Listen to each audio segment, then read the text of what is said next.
साथियों, जैसे कि हम लोग ने आवर्त सारणी के परिचय पार्ट 1 में हम लोगों ने देखा है कि मोसले ने अपने आवर्त सारणी में कुल 18 वर्ग, 7 आवर्त और 4 ब्लॉकों में डिवाइड किया अपने आवर्त सारणी को। तो चलिए देखते हैं हम लोग आवर्त सारणी में एस ब्लॉक वर्ग 1 से वर्ग 2 तक, डी ब्लॉक वर्ग 3 से वर्ग 12 तक और पी ब्लॉक वर्ग 13 से वर्ग 18 तक होता है।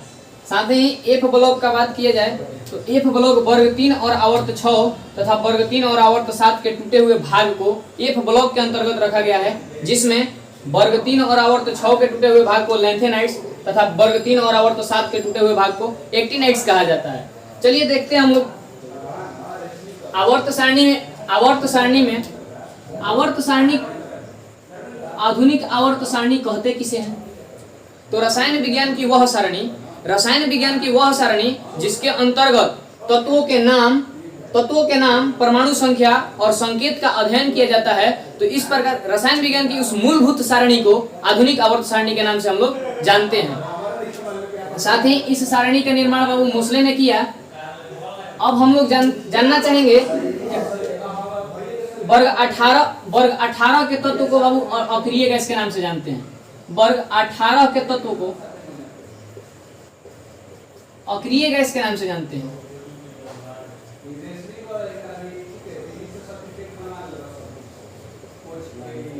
अक्रिय गैस के नाम से जानते हैं। इसके और भी नाम है अक्रिय गैस, निष्क्रिय गैस,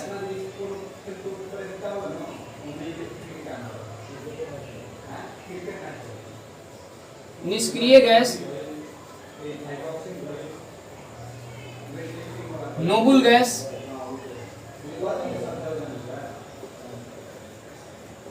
तथा इसका एक और नाम है उत्कृष्ट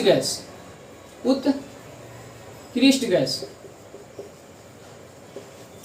इस पूरे आवर्त सारणी में मोसले ने एक नियम दिया कि पूरे आवर्त सारणी के सभी तत्व अपने नजदीकी अक्रिय गैस के परमाणु संख्या का बराबरी करना चाहते हैं, क्योंकि तत्व अपना स्थिर विन्यास प्राप्त करना चाहते हैं। तो चलिए इस चीज को हम लोग इलेक्ट्रॉनिक विन्यास के नाम से जानते हैं। तो चलिए हम लोग देखते हैं इलेक्ट्रॉनिक विन्यास बाबू, सभी तत्व अपने नजदीकी अक्रिय गैस के परमाणु संख्या का बराबरी करना चाहते हैं। सभी तत्व अपने नजदीकी अक्रिय गैस के परमाणु संख्या का बराबरी करना चाहते हैं। तो चलिए देखते हैं हम लोग। देखिए, अगर आप 1 से 20 तक के तत्वों का अध्ययन कीजिएगा तो इसमें आपको 3 अक्रिय गैस मिलेगा। पहला परमाणु संख्या 2 हीलियम, दूसरा परमाणु संख्या 10 नियोन और तीसरा परमाणु संख्या 18 जिसको आर्गन के नाम से हम लोग जानते हैं। 3 ही अक्रिय गैस बाबू 1 से 20 तक के बीच में है। तो 1 से 20 तक में बाबू अगर देखा जाए सभी अक्रिय गैस का इलेक्ट्रॉनिक विन्यास देखा जाए, अगर अक्रिय गैस का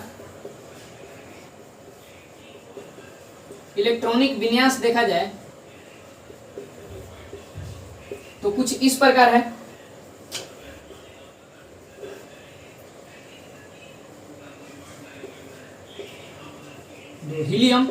हीलियम का अक्रिय गैस, हीलियम का इलेक्ट्रॉनिक विन्यास कुछ इस प्रकार होता है। जैसा कि हम लोग कक्षा 9 में अध्ययन किए हैं कि कोई भी परमाणु 3 मूल कणों से मिलकर के बना होता है। कोई भी परमाणु 3 मूल कणों से मिलकर के बना होता है, जिसमें न्यूट्रॉन, प्रोटॉन और इलेक्ट्रॉन मुख्य रूप से होता है। कोई भी परमाणु 3 मूल कणों से मिलकर बना होता है, जिसमें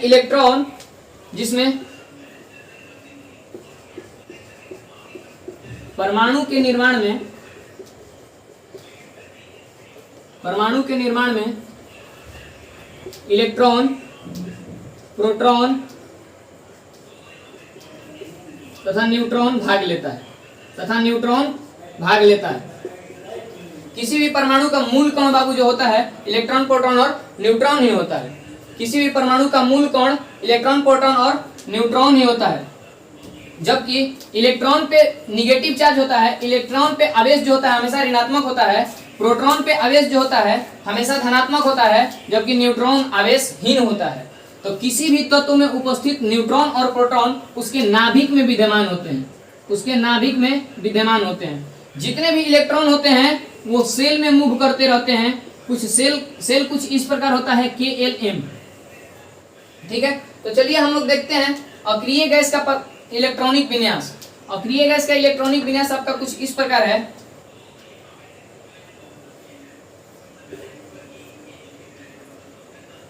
नियॉन परमाणु संख्या बाबू इसका होता है 2। तो हम लोग ने एक रूल पढ़ा होगा 9th क्लास में, Z बराबर E बराबर P। किसी भी तत्व का जितना परमाणु संख्या होता है उस तत्व में उतना ही उपस्थित इलेक्ट्रॉन होता है और उतना ही उसमें उपस्थित प्रोटॉन होता है। न्यूट्रॉन के संख्या से खासकर कोई ज्यादा मतलब नहीं होता है, इसलिए हम लोग उसको नहीं लिख रहे हैं। चलिए हम लोग देखते हैं। न्यूट्रॉन प्लस प्रोटॉन नाभिक के अंदर रहता है बाबू, और एक होता है सेल K, एक सेल होता है L, एक सेल होता है M। इनमें इलेक्ट्रॉनों की रखने की क्षमता जो है, K सेल में 2 इलेक्ट्रॉन, L सेल में बाबू 8 इलेक्ट्रॉन और M सेल में भी 8 इलेक्ट्रॉन। तो चलिए देखते हैं।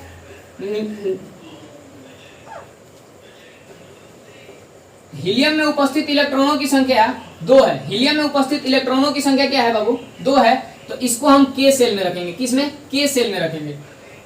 साथ ही अगर बात किया जाए बाबू नियॉन का, परमाणु संख्या 10 होता है इसका, यानी कि Z बराबर आपका 10 हो गया, तो इसमें इलेक्ट्रॉन का संख्या भी 10 ही होगा।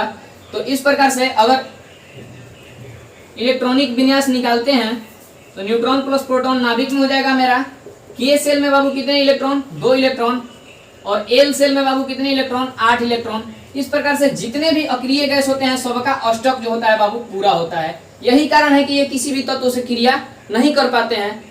बहुत बहुत धन्यवाद आप लोगों का वीडियो देखने के लिए। मिलते हैं फिर नेक्स्ट वीडियो में, पार्ट 3 में।